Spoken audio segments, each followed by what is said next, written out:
आज की कहानी एक नर्तकी काम कंदला और संगीतकार माधवनल के बीच के प्रेम के बारे में है। कहानी में माधवनल और काम कंदला की प्रेम कहानी को दर्शाया गया है। यह कहानी कई साल पुरानी है, जब डोंगरगढ़ को कामाख्या नगरी कहा जाता था।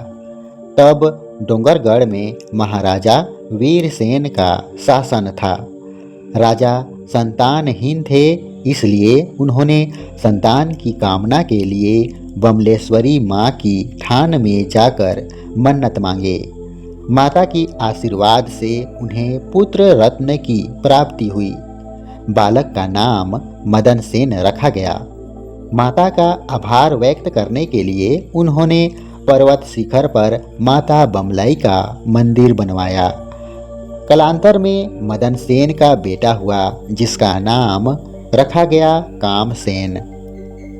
राजा कामसेन बड़े प्रतापी और संगीत कला के प्रेमी थे। राजा कामसेन के ऊपर बमलेश्वरी माई की विशेष कृपा थी। उनके दरबार में काम कंदला नाम की अति सुंदर नर्तकी और माधवनल नाम का संगीतकार था। एक बार प्रसन्न होकर राजा ने माधवनल को अपने गले का हार भेंट किया। माधवनल ने वह हार काम कंदला को पहना दिया। राजा ने इसे अपना अपमान माना और माधवनल को राज्य निकाला का आदेश दिया, पर माधवनल गया नहीं। वह डोंगरगढ़ की पहाड़ी गुफा में ही छिप गया। काम कंदला और माधवनल छुप छुप कर मिलते रहे। कामसेन के पुत्र मदनादित्य को इसकी भनक लग गई। वह भी काम कंदला पर मोहित था और उसे पाना चाहता था। उसने घात लगाकर काम कंदला और माधवनल को रंगे हाथ पकड़ने के लिए जाल बिछाया, पर काम कंदला चकमा देकर महल लौट गई और माधवनल भागकर उज्जैन चला गया। उज्जैन के सम्राट विक्रमादित्य भी कला प्रेमी थे।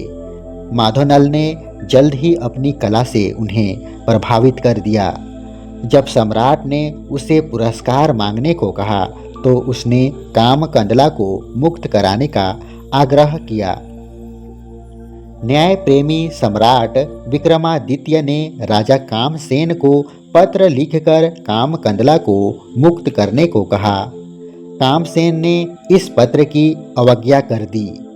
तब विक्रमादित्य ने भगवान शंभु की आराधना करके कामाख्या नगरी पर चढ़ाई कर दी। राजा कामसेन भी माँ बमलेश्वरी की आराधना करके अपने सेनाओं के साथ युद्ध में उतरे। दोनों तरफ से घनघोर युद्ध हुआ, भयंकर नरसंहार हुआ। कहा जाता है कि कामाख्या नगरी में इस भयानक नरसंहार से बमलाई दाई बहुत क्रोधित हुई। गरज चमक के साथ तेज बारिश होने लगी। भूकंप आया, धरती कांप उठी। वैभवशाली कामाख्या नगरी पूर्णतः ध्वस्त हो गई। भगवान शंभु के विनती करने पर देवी माँ का क्रोध शांत हुआ। राजाओं के बीच समझौता हुआ।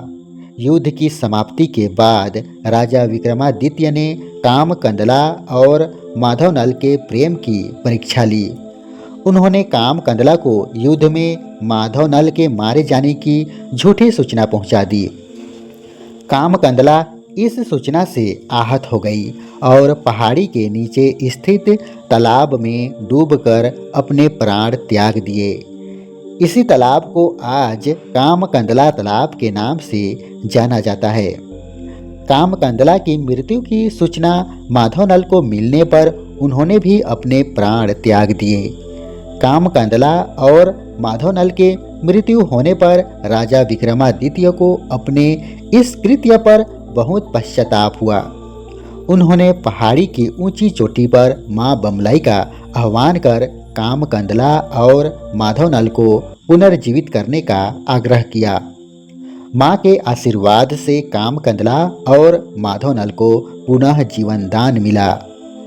कुछ समय बाद विक्रमादित्य की अनुमति से खुश जोड़ा पुष्पावती चला गया, जहाँ माधवनल ने पटपरा पहाड़ी पर काम कंदला के लिए एक महल बनवाया।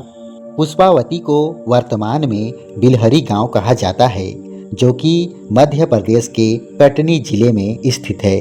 दर्शक श्रोताओं, आज बस इतना ही। मिलता हूँ इसका अगला भाग लेकर एक नए एपिसोड में। तब तक के लिए जोहार। माया दुलार बनाए राखू। माँ बमलेश्वरी आपकी हर मनोकामना पूरी करें।